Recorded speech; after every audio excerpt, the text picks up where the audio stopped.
On a beaucoup parlé récemment de Heartbleed, c'est-à-dire cette fissure dans la sécurité informatique, notamment avec l'Agence du revenu, et on sait ça a décalé l'envoi des rapports d'impôts.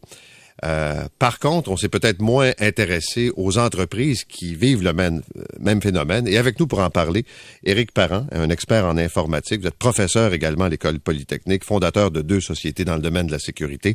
Monsieur Parent, bonjour. Bonjour, Monsieur Arcan. Bon, peut-être juste, on va faire un Heartbleed 101 là, pour le bénéfice des auditeurs. Je disais que c'est une faille. Donc, c'est une ouverture normalement dans ce qu'on appelle une protection pour éviter une invasion d'intrus dans notre univers informatique. Exactement. En réalité, ça exploite un protocole qui est fait pour être sécuritaire. Alors, le protocole SSL, quand on va sur un site web et que ça dit HTTPS, ça implique SSL, qui est supposé être sécuritaire. Alors, cette faille-là a touché beaucoup de systèmes.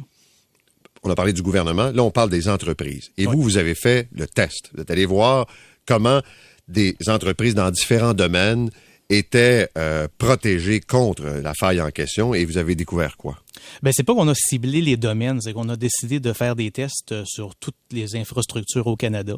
Et puis, en regardant qu'est-ce qui en découle, on a trouvé des entreprises assez impressionnantes. Comme quoi? Ben, des partis politiques, des compagnies pharmaceutiques dans le milieu du détail, des choses de ce genre-là. Et quand vous dites, on a trouvé ces compagnies-là, c'était quoi le test? C'était quoi la démarche que vous faisiez? Ben, on a balayé les adresses Internet du Canada. Et puis après ça, on a vérifié sur une douzaine de protocoles communs qui pourraient utiliser le protocole qui serait exploitable par Heartbleed. Et puis c'est là qu'on en a trouvé plus de 40 000 au Canada. 40 000? Oui. Si vous étiez, comme on dit, malveillant, qu'est-ce que vous auriez pu faire? Ben, la majorité de ces systèmes, c'est des systèmes de courrier électronique ou des systèmes web. Alors, on peut la vulnérabilité Heartbleed est fort simple. Hein. C'est comme si je vous parle et puis si je vous coupe la parole au bon moment, puis vous pensiez à quelque chose d'autre comme votre numéro d'assurance sociale, ben, vous allez me dire votre numéro d'assurance sociale. Alors, ça ressemble un peu à ça, la vulnérabilité Heartbleed. OK, mais ça veut dire, là, vous me parlez de partis politiques, vous auriez pu avoir accès à la liste des membres d'un parti politique? Ben, exemple, quand on a fait les tests, on a retrouvé des choses comme quelqu'un qui s'enregistrait sur un site web, un site d'un parti politique ou d'une entreprise qui est censé être sécuritaire. Il s'enregistre comme membre, disons. Ben, on peut recouvrir ou aller retrouver son enregistrement avec son adresse, numéro de téléphone, des choses de ce genre-là. Et après ça, l'utiliser, évidemment, pour bâtir ultimement, si on veut, des fausses identités, là. Oui. Ça peut servir de point de départ. Ça peut servir de point de départ, mais il faut comprendre que c'est quand même quelque chose qui est très manuel. Alors, il y a beaucoup de tâches manuelles pour aller extraire, disons, une liste au complet. Parce que Heartbleed, on exploite qu'est-ce qu'il y a dans la mémoire du système au moment où on essaye de l'exploiter. Alors, c'est pas. Mais si on trouve un mot de passe, par exemple, puis c'est ça qui nous a mené à ça en réalité. C'était une grande firme canadienne de gestion de fonds privés que je suis client, que je me suis permis de faire des tests parce que eux, sur leur site web, annonçaient qu'ils étaient sécuritaires pour Heartbleed. Et puis, c'était vrai sur leur système web, mais c'était pas vrai sur d'autres systèmes qui sont branchés sur l'Internet. Mais je vous donne un exemple. Quand il y a eu la crise, là, disons, publique là, de Heartbleed et qu'on parlait de l'Agence de revenu, ma banque et d'autres banques, rapidement, ont dit, nous, on n'est pas concerné par ça, on n'est pas touché, on est protégé. C'était vrai ou pas? Bon, ça me dérange beaucoup parce que le Canadian Bankers Association a fait ce commentaire-là. Ouais. On dit les banques sont on est protégés, nous. Et puis, voici qu'est-ce que j'aime pas de ce genre de commentaire-là. Leur système était peut-être pas vulnérable à Heartbleed, mais les gens utilisent les mêmes mots de passe sur plusieurs systèmes. Alors, de dire aux gens que tout est correct, c'est peut-être pas le meilleur message à donner. Et puis aussi, ben, les banques font affaire avec d'autres compagnies, des partenaires d'affaires, qu'eux pourraient être vulnérables. Et puis, si vous voulez, je sais pas, changer votre mot de passe sur votre compte de banque, quand vous appelez au téléphone, qu'est-ce qu'ils vont vous demander? Premièrement, votre date de naissance, votre numéro d'assurance sociale. Alors, si quelqu'un a réussi à obtenir ce genre d'informations-là, c'est pas nécessairement entièrement vrai que le système bancaire est sécuritaire. Si on aurait une authentification double, ça veut dire un jeton, quelque chose de physique qu'on utilise pour s'authentifier, à part un mot de passe, on serait correct.